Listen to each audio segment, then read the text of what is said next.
Estamos celebrando el tercer domingo después de Pentecostés, que antiguamente era el domingo dentro de la octava del Sagrado Corazón de Jesús. Se suprimió la octava del Sagrado Corazón de Jesús, pero todavía queda en toda esta hermosa misa los resquicios, el aire delicioso que viene todavía a refrescarnos desde la fiesta del Sagrado Corazón. Todavía tiene resquicios esta misa de esa hermosa fiesta. Por otro lado, también estamos celebrando la fiesta de San Antonio de Padua, un gran santo para todos nosotros como ejemplo y un gran santo y doctor para la Iglesia. El Evangelio está tomado de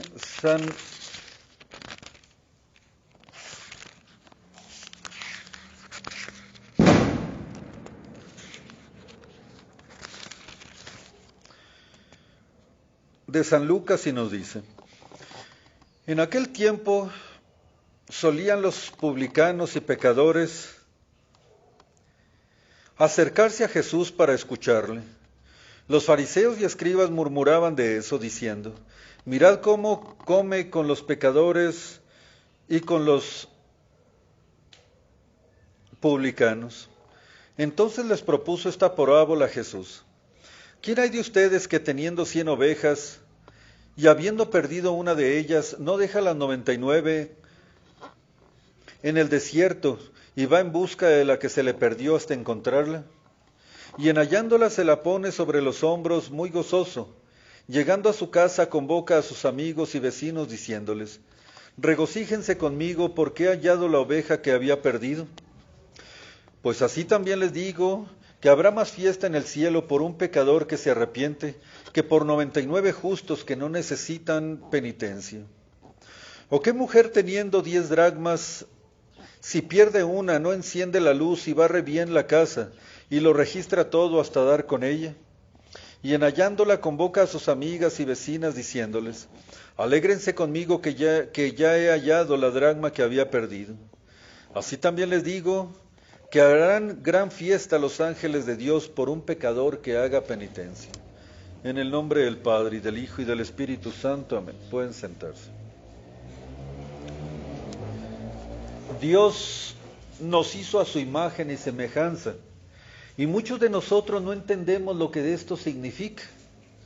Cuando decimos que Dios nos ha hecho a su imagen y semejanza, es porque Dios nos dio un alma espiritual, que con sus 3 potencias superiores, como son la memoria, el entendimiento y la voluntad, nos ha hecho mucho a su manera de ser. Dios es un ser inteligente, o es la inteligencia misma personalizada, y nosotros somos seres inteligentes a diferencia de las demás criaturas de la tierra. Dios nos dio un alma espiritual y Dios es espíritu. Dios nos dio una voluntad para amar, para sentir, para soñar, para tener esperanza. Y eso es lo que nos hace a nosotros semejante a Dios. Qué grandiosa es nuestra alma y cuánto la ama Dios. Nosotros no lo sabíamos en el Antiguo Testamento, qué tan importantes éramos nosotros con Dios. Puesto que después del pecado original, Dios tuvo que castigarnos, porque no era ese su plan, por eso digo tuvo. Nos tuvo que castigar, nos tuvo que desechar del paraíso terrenal, pero no porque era un Dios enojado, airado y malo, sino que nos corrió del paraíso terrenal, porque en el paraíso terrenal estaba también el árbol de la vida. Y si nosotros con todos el sufrimiento, la tristeza, los dolores que nos habíamos atraído con el pecado original, hubiéramos comido también del árbol de la vida, ya no hubiéramos tenido la oportunidad de morir. Y yo les aseguro que esta vida llega a cansar, llega esta vida a ser tan dolorosa, llega a ser tan terrible, llega a ser tan cansada después del pecado original, que si la muerte no viniera a nuestro auxilio, nosotros la pediríamos a gritos. Vean ustedes a los condenados del infierno, cómo en su infortunio ellos le gritan a la muerte que venga, que sea misericordiosa con ellos, y sin embargo la muerte no puede entrar en ese lugar. Para ellos la muerte sería un regalo, sería un descanso, sería un alivio, sería una gran, pues lo mejor que les podía pasar a ellos en su desgracia. Así aquí en la tierra tenemos nosotros tanta desgracia, tantas enfermedades, tanto cansancio. Imagínense una persona con cáncer que vaya a vivir una eternidad con cáncer, con los dolores que el cáncer da. Imagínense una persona que sufriera un accidente y no se pudiera recuperar de alguno de sus miembros y viviera una eternidad de esa manera.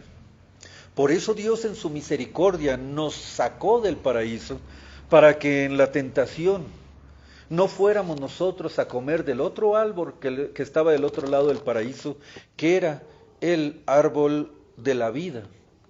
Entonces no fue por maldad. Dios fue el primero en que, si podemos hablar al humano, se dolió del pecado original.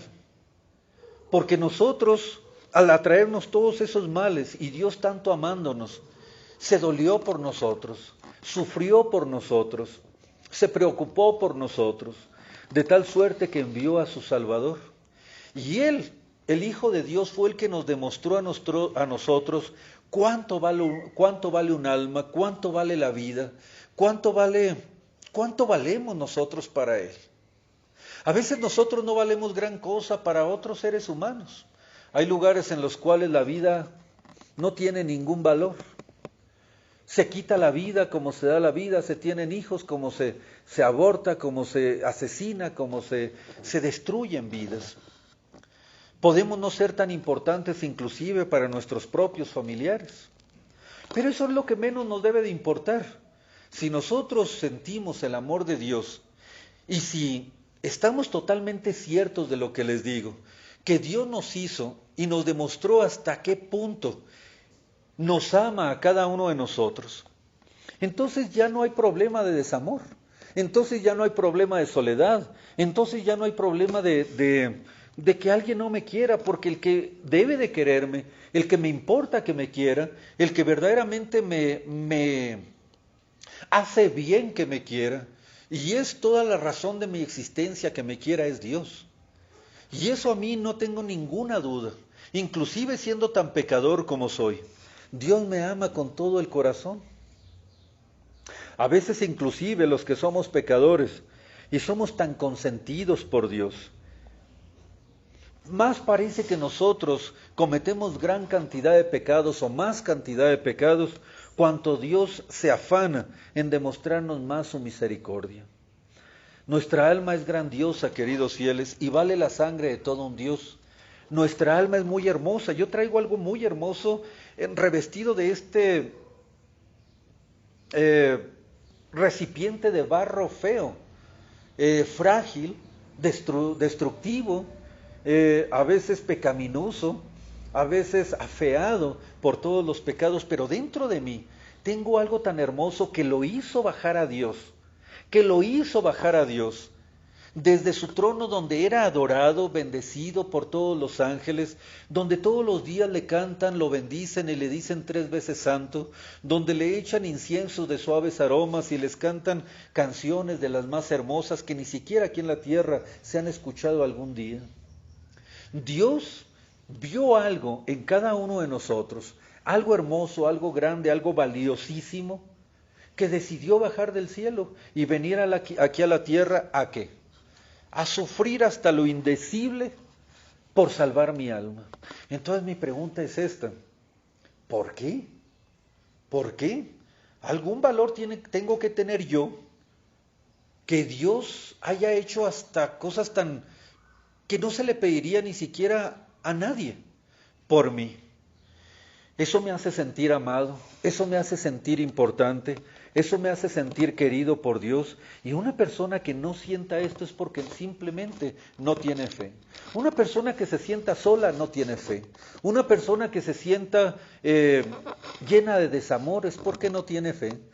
Porque quien verdaderamente con su amor llena y puede llenar, si nosotros se lo permitimos, nuestra vida, el importante, el que no puede fallar, el que no al cual no debemos de fallarle, ese es a Dios. Y vean lo que hizo Dios, que bajó del cielo y viendo a las cosas más horribles, más afeadas que había, como son los pecadores, se sentaba en la mesa con ellos y comía con ellos. Y entonces los fariseos, que se creían limpios, puros, los de la promesa, los que no tenían defectos, los que no tenían pecados, los que eran los predilectos de Dios, ellos decían, mira cómo este que se dice hijo de Dios come con los pecadores y come con los publicanos. Claro, claro, porque algo vio en esos pecadores horribles, porque un alma en pecado, si la pudiéramos nosotros llegar a ver, es horrible. Es horrible, es lo más feo que ustedes pudieran ver, y no me refiero a una simple parábola. Si Dios pudiera enseñarnos a nosotros lo horrible que se ve un alma en pecado, queridos fieles, no podrían soportarlo, se desmayarían de lo horrible que es un alma que está afeada por el pecado. Y sin embargo, si pudieran ustedes ver un alma en estado de gracia, si pudieran ver ustedes con los ojos de la fe un alma en estado de gracia, no cabrían de felicidad, jamás se les borraría de su corazón esa hermosa visión de un alma en gracia de Dios. A imagen y semejanza de Dios, tan hermosa, tan linda, tan valiosa, que Dios bajó del cielo y entregó su sangre por ella. Entonces, no importa qué es lo que la revista. Si la reviste un cuerpo andrajoso allá tirado en el fango abajo de un puente de un menesteroso, él tiene algo preciosísimo por lo cual Dios bajaría del cielo aquí a la tierra. Si ustedes ven a una persona buena allá en su hogar, madre de hijos, honesta, decente, caritativa, piadosa, ella tiene algo por dentro que es muy amado por Dios. Si ustedes ven al hereje que está allá, que no cree en nuestra fe, que no cree ni siquiera en el mismo Dios, o que odia inclusive a Dios, ese hereje tiene dentro de él algo digno de ser rescatado, algo digno de ser buscado, algo digno por lo cual Dios tenga que dar su sangre o quiera dar su sangre por ello.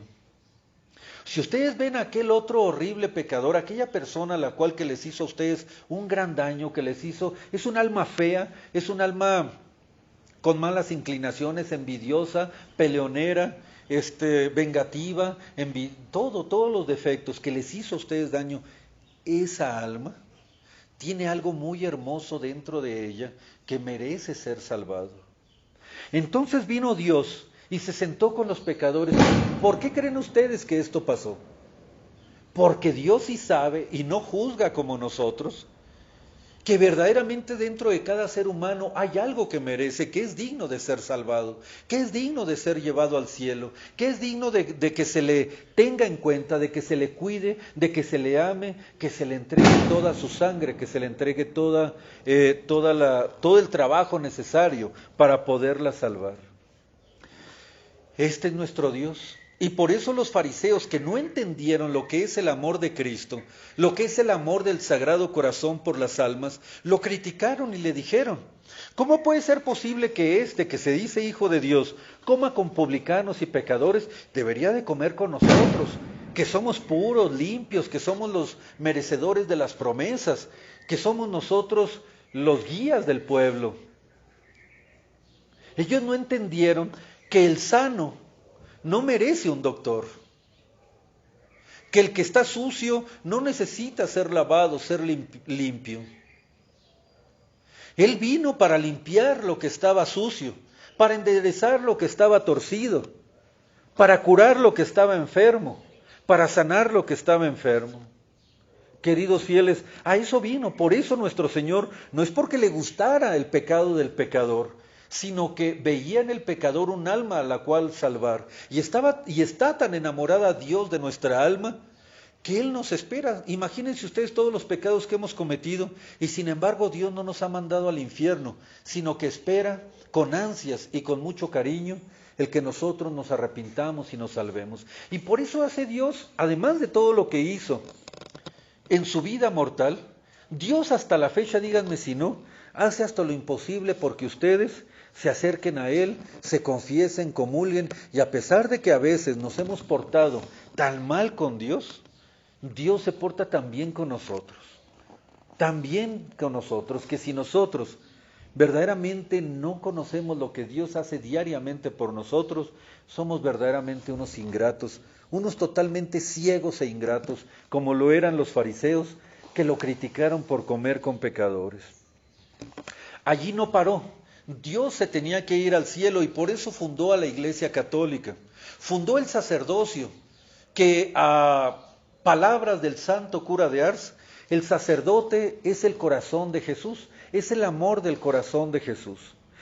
Les encargó a los sacerdotes Jesucristo: yo me voy, pero los dejo a ustedes para que vayan y conviertan a todo el mundo. Como yo convertía a Santa María Magdalena, como yo convertía al buen ladrón, como yo convertí a la pecadora que querían lapidar, como yo convertí a Zaqueo, como yo convertí a Pedro, que me negó 3 veces, como yo convertiré a Pablo, que es un persecutor de la iglesia, pero yo lo voy a hacer mi vaso de elección, como voy a convertir a Agustín, que siendo un hereje, siendo un desobediente para con su madre, malcriado con su madre, siendo un hereje, siendo un sensual, lo voy a convertir en un gran doctor de la iglesia. ¿Cuántos santos hemos visto que ya son santos, pero que en el pasado fueron pecadores? Entonces Dios nos encargó a los sacerdotes que fuéramos su amor, que viniéramos como emisarios, como ministros suyos, como otros Cristos, a darles a ustedes, queridos fieles, y a todas las almas, tanto de buenos como de malos, de personas sanas como enfermas, de personas malas como buenas, de personas que quieren salvarse como las que no se quieren salvar, de ser todo amor para con ellos. Ese es el sacerdocio, el amor de Dios para con las personas. Ay de aquel sacerdote, ay de aquel ministro, que no tenga estos sentimientos del Sagrado Corazón en su corazón. Ay de aquel sacerdote, de aquel ministro, que no sea otro Cristo aquí en la tierra. Ay de aquel sacerdote que por sus pecados, o por su mal genio, o por sus defectos, no represente aquí en la tierra el mismo amor que los fieles quieren ver de Dios en él. Ay de aquel sacerdote que será juzgado terriblemente si no hace amar y si no busca, al igual que Jesús, nuestro Señor, a la oveja perdida, que ama a los que le aman, ¿y eso qué de bueno tiene? Tiene que amar aún a los que no lo aman, tiene que buscar aún a los que no se dejan encontrar, tiene que buscar a aquellos que no se dejan querer y tiene que quererlos.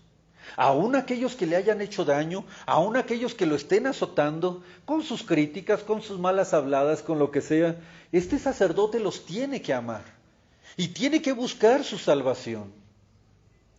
Y esa es la segunda parte de nuestro sermón. Sucedió ya en estos últimos años, ya después de que hemos venido a quedar en congregaciones los verdaderos católicos, que en una ocasión, allá en la ciudad de Guadalajara, se reunió una congregación para determinar la suerte de un sacerdote. Este sacerdote había tenido alguna discusión con otro sacerdote. El otro sacerdote le agarró coraje, le permitió al demonio entrar a su corazón y le agarró coraje, envidia, lo que ustedes quieran. Este otro no, simplemente tuvieron una discusión. Este otro perdonó, disculpó, dijo, bueno, son cuestiones humanas, continuó su vida normal. Tanto lo amó Dios que lo hizo florecer en su congregación. El otro no se lo permitió.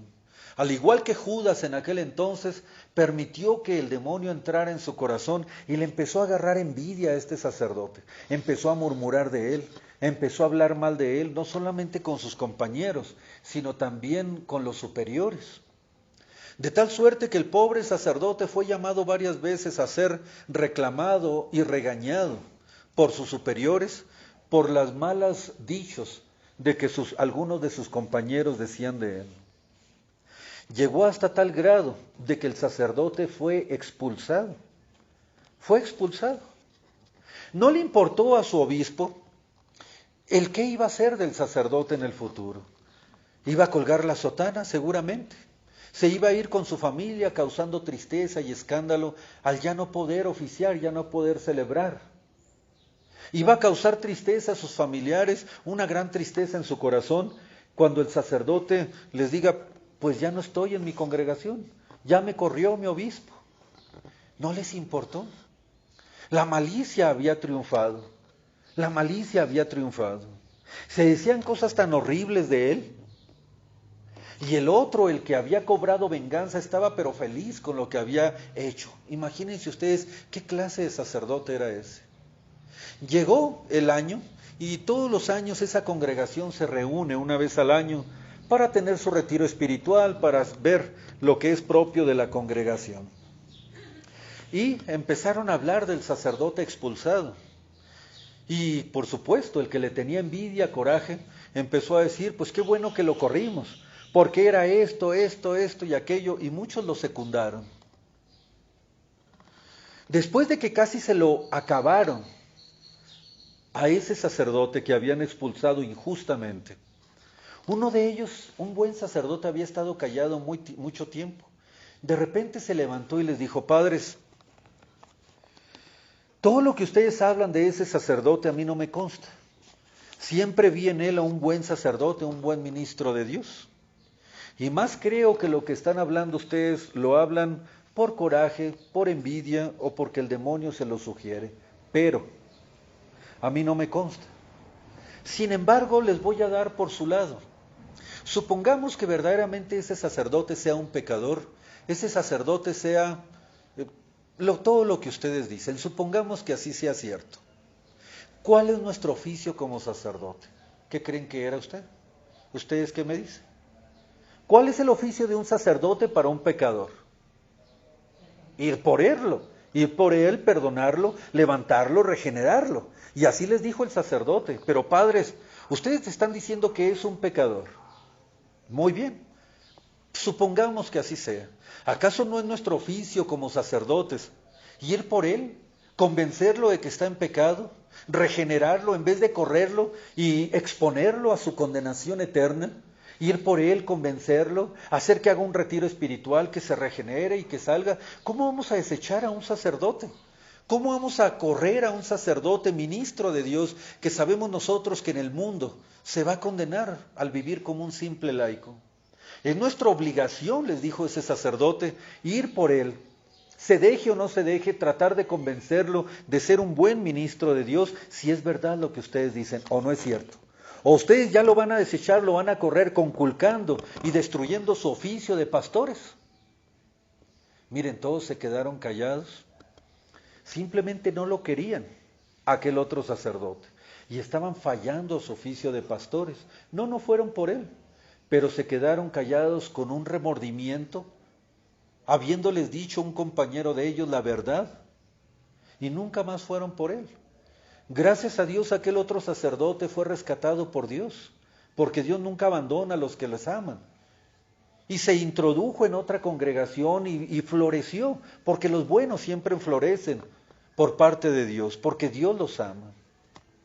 Ahora, ¿qué pasaría si yo, queridos fieles, porque esto pasa mucho en el tradicionalismo, qué pasaría si yo me la pasara hablando de aquel obispo que es un pecador, que siempre hace las cosas mal, que está errático y demás, en vez de ir, si yo descubro en él algún defecto, tratar de ir a regenerarlo? ¿No han visto ustedes esto? Hay tantos blogs de la tradición y demás, que lo único que están esperando esos dueños de esos blogs y de esas páginas de internet es de que alguno de nosotros como obispo cometa algún error.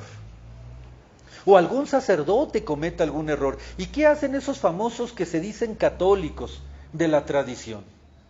Van con él y le dicen, padre, creo que usted está en pecado. Quiero que sea un buen sacerdote, yo voy a ser su fiel, yo le voy a ayudar, dígame en qué le ayudo. ¿Eso hacen los blogs y eso hacen las páginas tradicionalistas? No, los hacen pedazos, los destruyen.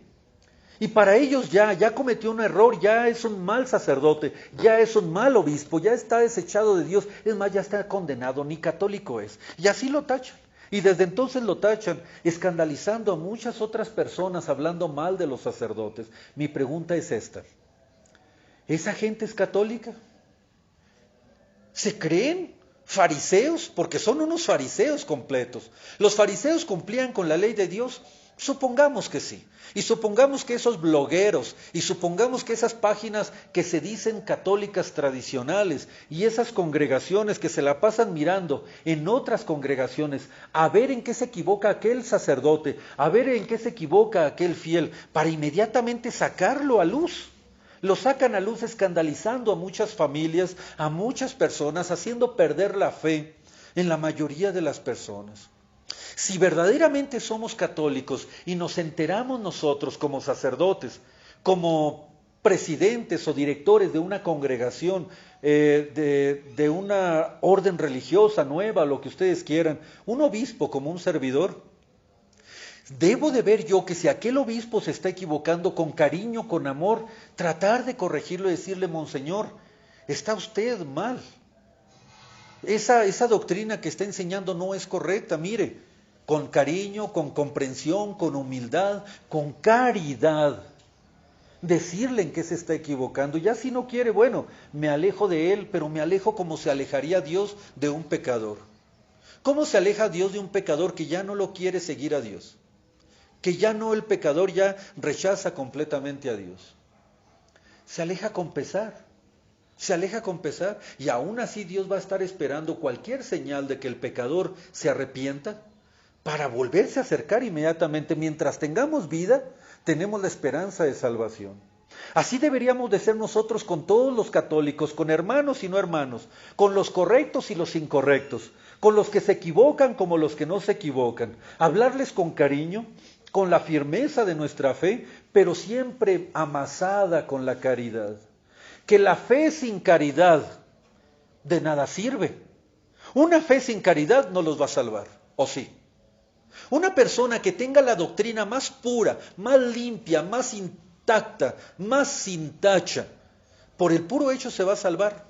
No. Sin embargo, ¿una persona caritativa se va a salvar? Por supuesto que sí, porque la caridad presupone la fe y la esperanza. Hay tres virtudes muy hermosas en esta vida: la fe, la esperanza y la caridad. Pero de las tres, la más excelente es la caridad. Porque puede existir la fe sin la esperanza, sí. Puede existir la esperanza sin la caridad, pues sería una falsa esperanza. No puede existir la esperanza sin la caridad. Pero no puede existir una verdadera caridad sin la fe y sin la esperanza. Así es que aquel que tiene la caridad tiene la fe y la esperanza, el que tiene la verdadera caridad. Y si por alguna razón yerra aquella persona caritativa, Dios va a buscar el modo y el método para atraerlo a una correcta y firme fe.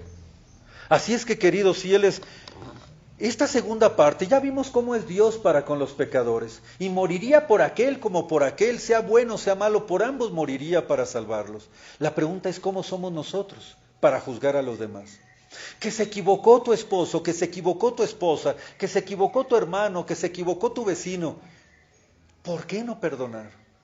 ¿Por qué no pensar que él tiene también un alma a la cual debemos nosotros de salvar?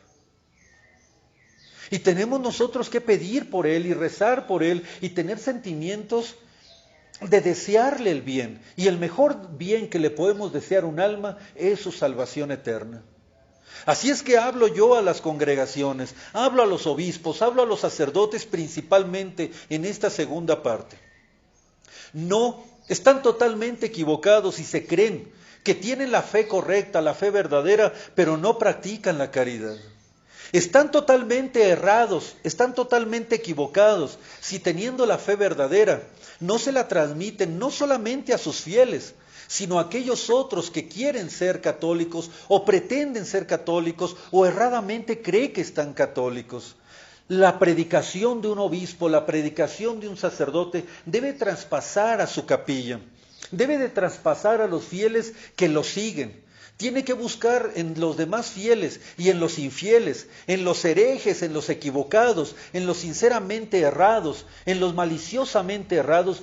Tiene que tener los mismos sentimientos del corazón de Jesús, que murió por todos, es decir, para que todos tengan la posibilidad de salvarse.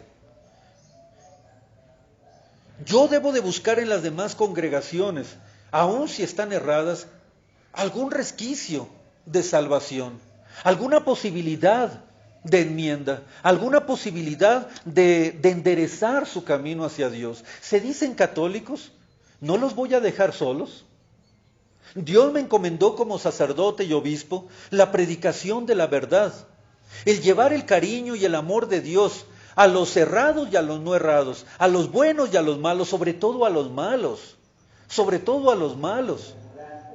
Entonces, queridos fieles, de aquí en adelante cuiden mucho su juicio para con las personas que pudieran estar erradas. Tengan mucho cuidado con eso. Si ustedes aman solamente a los que los aman, ¿qué de bien están haciendo? Sin embargo, si ustedes aman a las personas que no los aman, a las personas que no, a lo mejor, según un juicio humano, no merece ser amada, si ustedes aman a una persona indigente, si ustedes cuidan a una persona indigente, una persona malvada, una persona errada, una persona hereje, y lo convierten a la verdadera fe, esa es la tercera parte de nuestra predicación.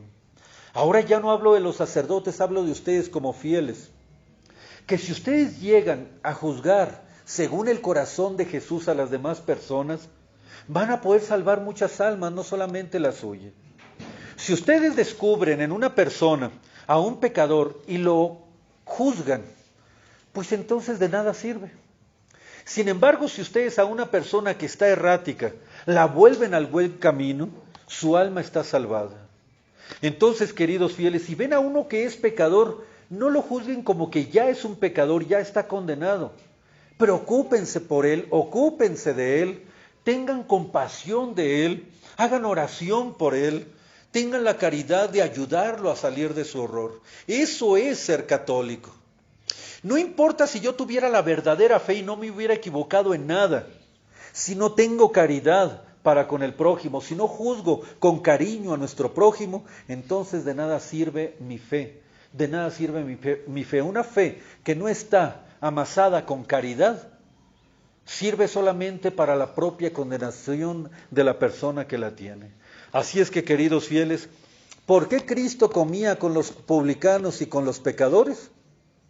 Porque a eso vino, a salvar a lo que estaba perdido. Nosotros tenemos que ser como sacerdotes y ustedes como fieles, otros Cristos aquí en la tierra, y tener esos sentimientos para con las personas, aún con las que están erradas, aún con las que no quieren, no desean ser salvadas. Nosotros tenemos que hacer eso. Y si ustedes, con una sola persona que me logren salvar del mal camino, su alma también estará salvada. Cristo nos lo enseñó, los sacerdotes debemos aprender de ello más que nadie, y también ustedes como fieles, y verán que la fe que ya tenemos, que bendito Dios nos ha dado, la fe verdadera, católica, tradicional, sin manchas, y impregnada de la caridad, esa es lo que nos va a llevar al cielo, eso es lo que nos hace católicos, eso es lo que nos hace hijos de Dios, eso es tener los sentimientos mismos del Sagrado Corazón de Jesús. En el nombre del Padre, y del Hijo, y del Espíritu Santo. Amén.